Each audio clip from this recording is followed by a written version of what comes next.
Participation in this interview is voluntary and is for education purposes, so if you agree, please state so. Yes.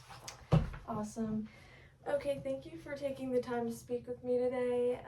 I wanted to learn more about kind of your experiences with your diagnosis of being treated with basal cell and squamous cell carcinoma, skin cancer, and just my goal is to overall better understand how that diagnosis affects you physically, mentally, and just kind of your everyday life.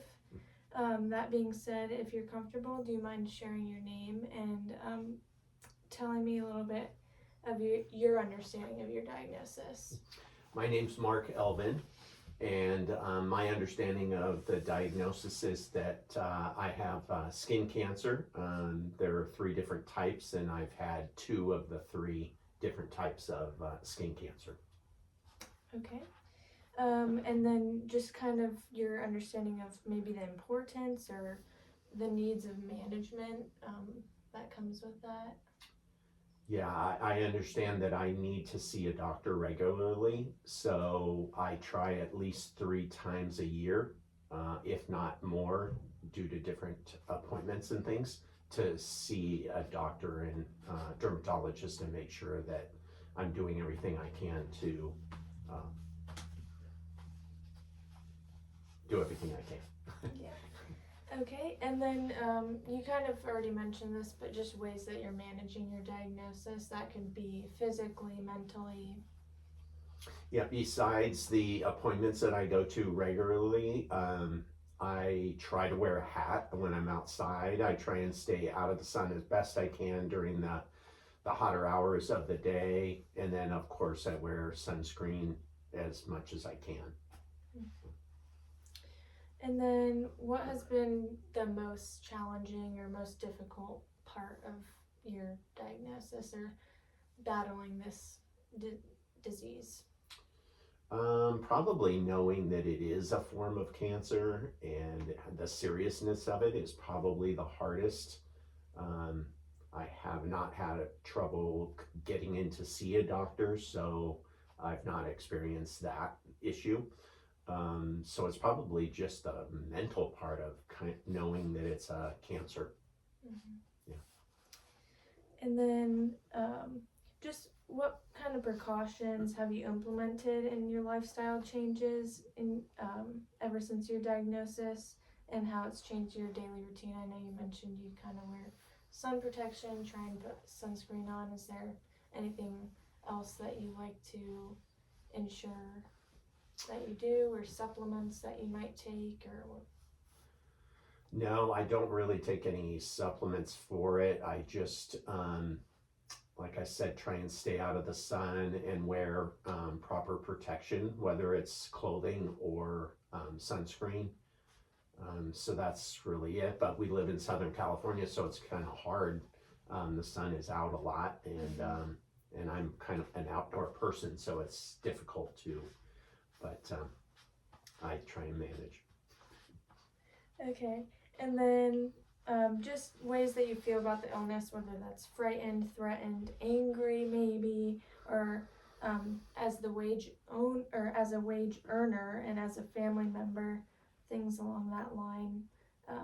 Or be sure, however, that it allows a response. Yeah. Yeah, I'm a little, like I said, I'm concerned because cancer is a serious thing.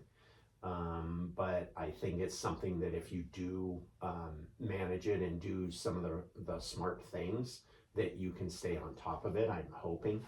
So that's probably it. I have not had a financial challenge yet, so hopefully that won't happen. So that's the biggest thing, I think, is just kind of mentally knowing it's a cancer. Mm-hmm. Yeah. And then what has been the biggest surprise to you during the treatment process of skin cancer, specifically the squamous and basal cell? Things that might have caught you off guard or you didn't know was part of the process? Yeah, I think it's the seriousness of it. I didn't, you hear about it as a younger person, But then when you get older, or it just hits home more when you've been diagnosed with it, of how serious it can be if you don't treat it, or you don't do some of the things, or you just have bad luck. It can be really serious. And so that's probably the biggest surprise for me, because you hear about it again, as I said, but until it hits you and you actually have it, then you don't really realize how serious it is. Yeah. And then how important to you is doing everything possible to manage this? Very much so, because I feel like I have a family, so I have responsibilities, and I want to do it for myself. So it's really important that I do what I'm supposed to do. So. And then what steps have you taken to protect yourself from sun exposure? You did already mention that, the sunscreen, the hat, just are those kind of. Yeah, that's pretty much it. And then, like I said, trying to stay, if I can do some of the projects that I do outside in the later part of the day, I'll try and do that, just so it's not the heat of the day, the stronger sun. So those things that we mentioned earlier, and then that, I think, is pretty much it.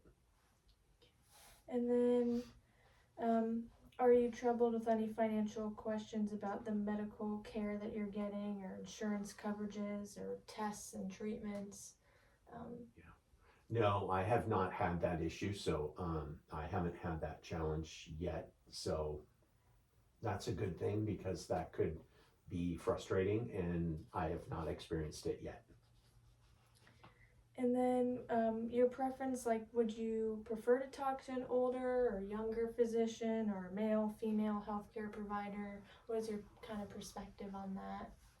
I don't really have a preference, as long as the person knows the challenges and what the disease is. Then I'm fine talking to male, female, younger, older.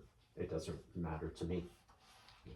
And then what questions do you still have about your condition? Ones that you still have lingering that you'd like to ask your physician at some point? I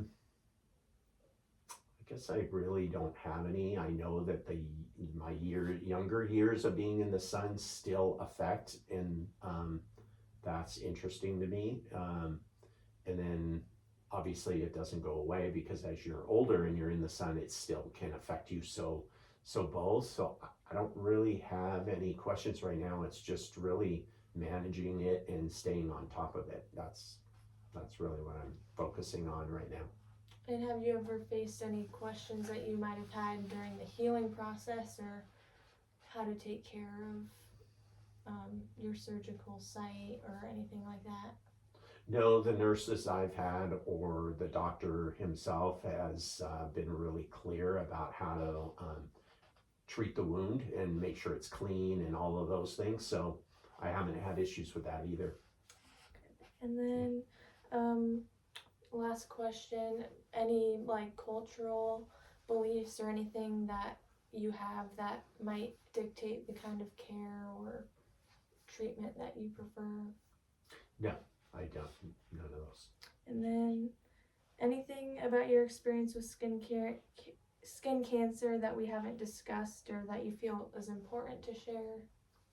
No, I think you touched on everything, and those are the things that I think about and concerned about. So I think you hit everything. Great. Well, thank you for participating in this interview. I appreciate your responses. My pleasure.